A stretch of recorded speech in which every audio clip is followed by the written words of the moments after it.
Je vais vous dire exactement ce que veulent les scientifiques. Rappelons-nous, je vais utiliser, mes chers amis, permettez-moi l'histoire, parce que jusqu'à preuve du contraire, l'histoire demeure devant mes yeux comme la boussole, qui nous indique dans quelle direction on va et où on se situe.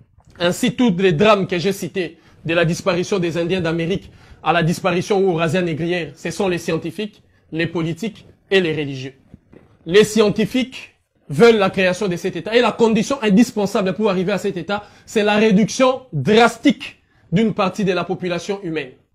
Notre mère patrie, l'Afrique, avec ses prévisions dans les jours à venir, fait peur. Pourquoi la démographie africaine, l'explosion de notre démographie fait-elle peur à l'Europe? Parce que les Européens disent que nous sommes aux portes de l'Europe. Et que, en cas d'explosion démographique, tous les Africains vont se basculer ici, en Europe. Je suis extraordinairement préoccupé par l'explosion démographique de l'Afrique.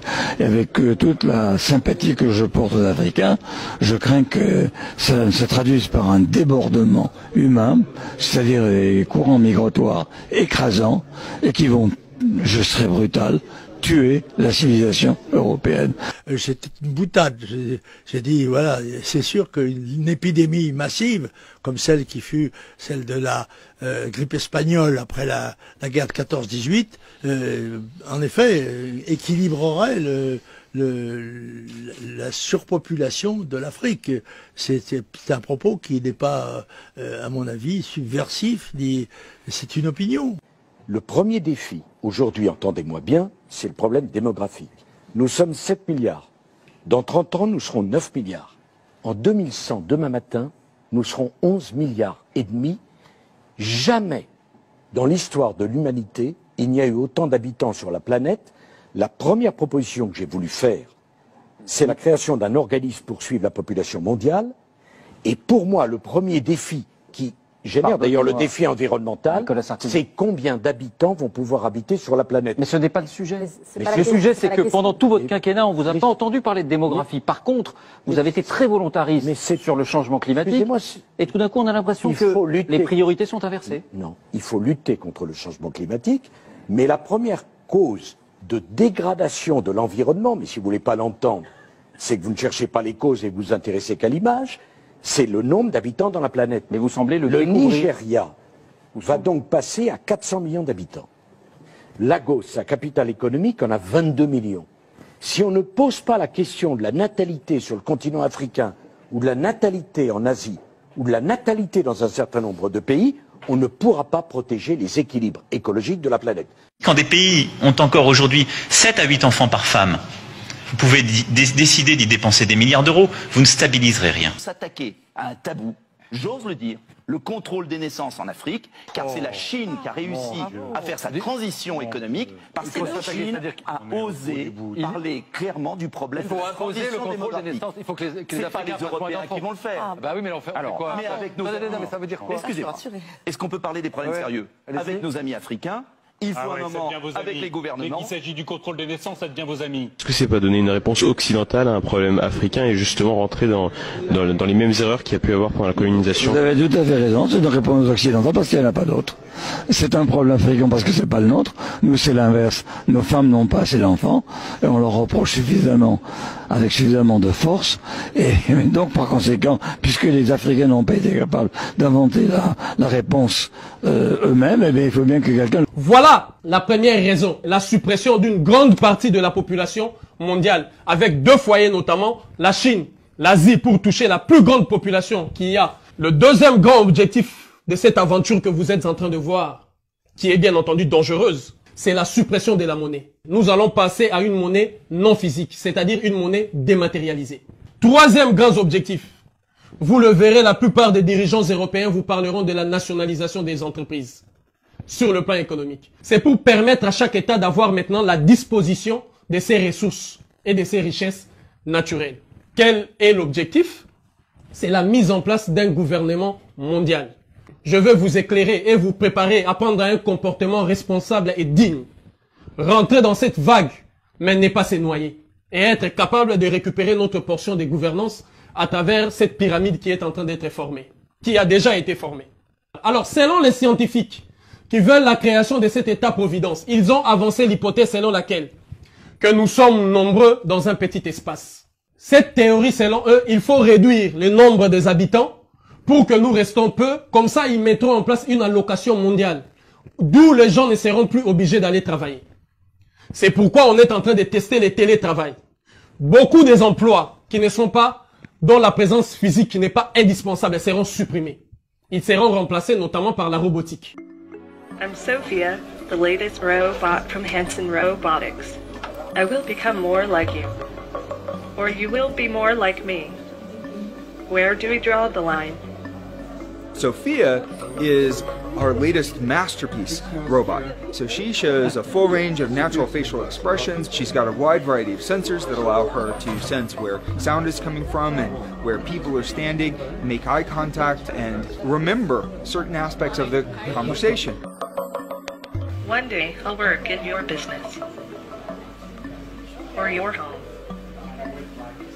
I will help with the kids or care for your elderly.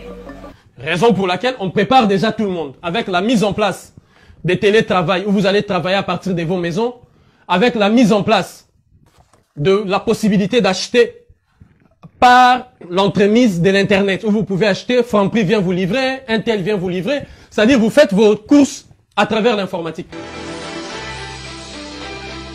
Déjà, ils envahissent nos usines, ils travaillent avec les hommes et ils seront bientôt dans nos bureaux, dans nos maisons, dans nos magasins, dans nos hôpitaux. Demain, les robots seront partout. Et si l'ouvrier de demain n'était pas un humain? L'ouvrier du futur, au Japon, il est déjà là. La suppression du travail. Pourquoi on va supprimer le travail? Parce qu'on va basculer l'humanité dans ce qu'on appelle aujourd'hui la robotique. Vous avez déjà les GPS. Vous n'avez plus besoin de quelqu'un pour vous indiquer comment vous allez pour retrouver telle adresse ou X adresse. Il vous suffit de taper l'adresse et automatiquement, GPS vous conduit là où il faut. Avec les nouvelles même technologies qu'ils ont mis en place, avec des nouveaux GPS qui vont apparaître dans les jours à venir, qui seront plus avancés et plus sophistiqués encore. Donc, c'est la mise en place de ces mécanismes-là. Deuxième type de robot, c'est le robot humain. Certains d'entre nous qui auront de puces à travers des vaccins, ou certains d'entre nous qui, à travers la consommation de certains produits, ou même la déprogrammation mentale, avec une forme de préparation des idéologies qui seront lancées, deviendront des robots qui vont obéir à l'œil tous ceux qui vont décider et qui vont être dans ces gouvernements mondiaux. Voilà progressivement ce qui va se passer. Mais il y a un troisième aspect dans la robotique, c'est-à-dire le clonage des individus. Au moment où je vous parle, en Suisse, cette expérience a été déjà mise en place. Parce que j'aimerais apporter une précision. Ce gouvernement mondial sera un gouvernement collégial. Le modèle typique, c'est ce qui se passe en Suisse. 4 fédérations avec 4 présidents qui dirigent. Donc, il n'y a pas un qui décidera, qui dictera l'autre. C'est-à-dire l'Afrique, avec cette représentation fédérale, va envoyer ses dirigeants, l'Asie, toutes les parties du monde. Donc, on est en train de dénombrer jusqu'à là 5 continents, à ce que je sache. Et 5 délégations gouvernementales qui vont siéger comme les modèles typiques qu'il y a en Suisse. D'ailleurs, cet État-providence a été déjà expérimenté en Suisse. Toute la richesse du monde, la finance du monde repose là-bas. On a demandé aux dirigeants africains, aux dirigeants européens, aux dirigeants américains, beaucoup, aux dirigeants russes, tous ont des comptes en Suisse. Parce qu'il fallait rassembler toute la richesse et la finance mondiale et à partir de là-bas essayer. Comme en Suisse, il y a des mécanismes qu'ils ont mis en place pour justement prendre en charge beaucoup de charges sociales et beaucoup de charges qui vont encore aller progressivement. Donc, ils avaient un laboratoire en miniature, la Suisse, là où ils ont essayé ça. Et au moment où je suis en train de parler, je sais, parce que je l'ai vu en Suisse, là où il y a les clonages des individus. On a cloné, c'est là où je parlais d'autres types de robots. Des gens qui ont été clonés par qui? Les scientifiques. Je vous disais que Dieu sera maintenant représenté par les scientifiques. Les créateurs de l'humanité ne sera plus l'homme roi, l'homme politique, ne sera plus le prêtre, l'homme religieux, mais ça sera maintenant le scientifique, les représentants de Dieu, parce qu'il fera comme Dieu. Il va créer, non pas par la procréation biologique, mais beaucoup de mécanismes par insémination et autres. Vous avez déjà vu, c'était des tests qui ont été faits. Maintenant, ils vont créer par clonage. Les clonages des individus. Il y a déjà des individus qui ont la peau humaine comme ça, qui sont comme nous, mais qui ont été clonés, qui vivent dans des mécanismes là-bas en Suisse. Il y a de ceux qui sont des animaux qui ont été clonés. Ces animaux-là à qui on va confier certaines missions. Notamment d'attaquer, d'infecter. C'est eux, les armées qui vont être envoyées, ou si vous voulez, les agents qui vont être envoyés pathogènes et des missiles qui vont contaminer ou tuer des humains. Ils vous ont fait tant de reportages sur le lion, comment vit les lions, comment vit le gorille, comment vit les léopards, comment vit ceci. Pendant toutes ces années, ils ont étudié le comportement des animaux et ils ont préparé ce qu'il fallait.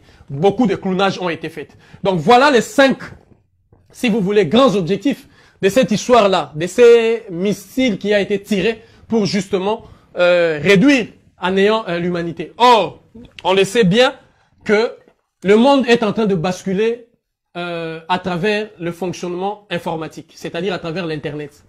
Le 5 grands objectifs dont je vous ai parlé ici, et les 5 continents qui vont former le gouvernement mondial, et les 5 membres du Conseil de sécurité de l'Organisation des Nations Unies, vous renvoient aussi, rappelez-vous, lorsque le mouvement de non-alignés a été créé, lorsqu'il y avait les blocs soviétiques et les blocs capitalistes gouvernés par les États-Unis, soviétiques par l'URSS, il y avait le mouvement de non-alignés. Les mouvements de non-alignés étaient basés sur 5 principes. Les 5 principes représentaient les principes du Dharma. C'était un mouvement bouddhique, c'est-à-dire les principes du bouddhisme, 5. Il y a dans l'islam 5 piliers. Et aujourd'hui, nous allons basculer dans le monde à travers la 5G. Chers compatriotes, je vous remercie. Prenez soin de vos familles, que la paix, la quiétude, la sérénité règne dans nos familles. Ne paniquez pas. Soyez constamment vigilants. Et hashtag pas des tests de vaccins en Afrique.